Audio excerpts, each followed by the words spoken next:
kalian ini berani sekali mengumumkan kekhalifahan, mengangkat khalifah.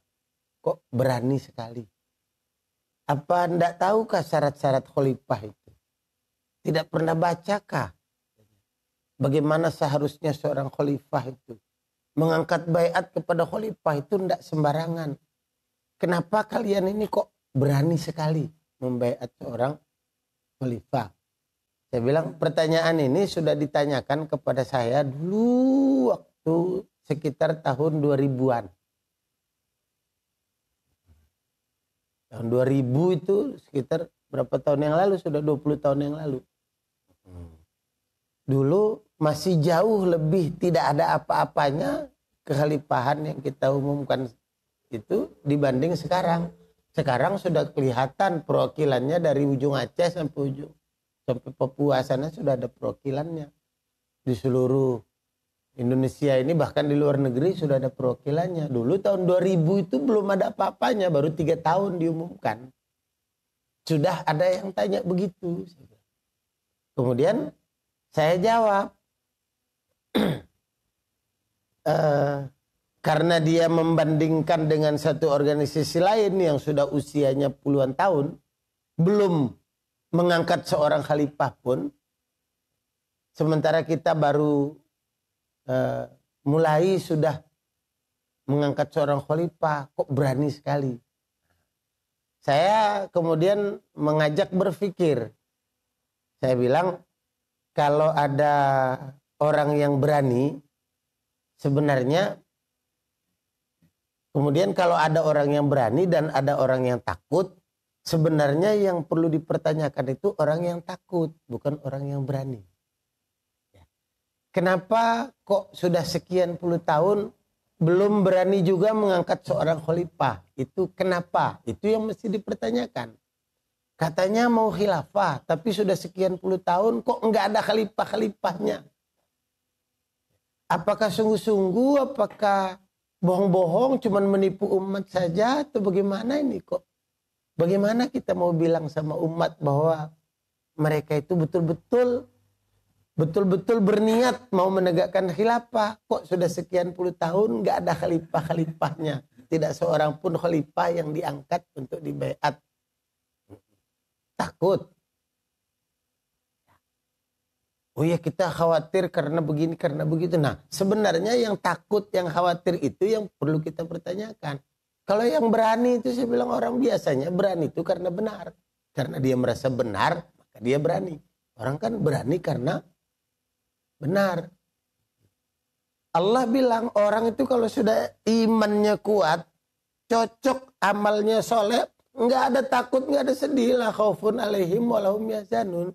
Kekhalifahan yang kita umumkan ini kita tidak perlu takut kepada siapa-siapa. Justru hanya kita takut kepada Allah kalau tidak mengumumkannya. Kemudian kita tidak perlu sedih. Sedih atas caci maki orang, atas hinaan orang. Tidak perlu sedih. Tidak perlu sedih juga kalau ternyata setelah kita mengumumkan kemudian bubar lagi. Tidak perlu kita sedih. Begitu bubar kita umumkan lagi. Tidak perlu sedih-sedih. Pahala lagi. Kita umumkan lagi, kita ajak orang bersatu lagi, ditakdirkan Allah untuk hancur lagi, kita ajak lagi orang bersatu, kita ulang lagi, dapat pahala lagi. Karena kita mau dapat pahala kan, maka semua tindakan yang benar itu insya Allah dapat pahala. Begitu juga kita dalam struktural jamaah ini, semua aktivitas kita berharap untuk dapat pahala saja. Tidak ada yang kita pikir-pikirkan lain-lain itu. Oh, ini kita harus bersatu supaya kita kuat. Tidak. Supaya kita dapat pahala bersatu. Mau kuat, mau tidak kuat nanti sudah urusan. Oh, ini Islam ini ditindas, ini kita harus bersatu untuk bangkit. Kita bersatu itu Allah perintah. Mau Islam ini ditindas, mau tidak ditindas, bersatu itu tetap wajib.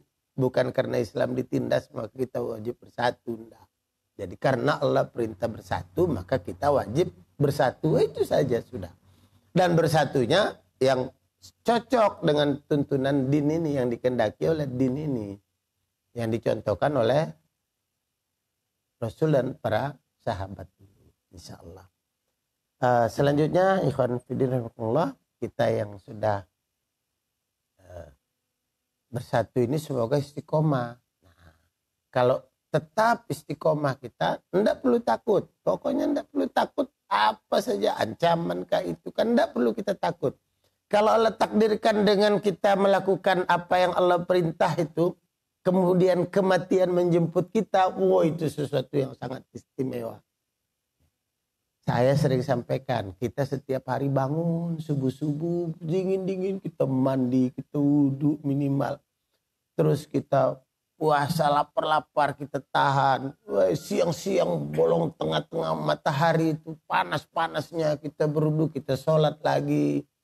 Kemudian nanti malam, sore lagi orang nyantai-nyantai. Kita sholat maghrib, kita sholat lagi isya. Sudah capeknya kita seharian aktivitas. Mau tidur sudah. Belum sholat isya itu kita sholat lagi. Mau apa? Mau dapat surga. Lah ini ada perintah Allah yang karena dilakukan. Perintah Allah itu kemudian ajal menjemput kita. Wah itu surga langsung itu. Gak pakai nunggu besok-besok. Ya. Itu yang kita kejar itu. Surga itu. Enggak kita tunggu nanti dulu. Enggak. Insya Allah semua aktivitas kita yakin kita benar, maka kita istiqomah dalam kebenaran. Kalaupun kita mati di situ, kita dapat surga. Nah, itu yang kita harapkan. No more propaganda.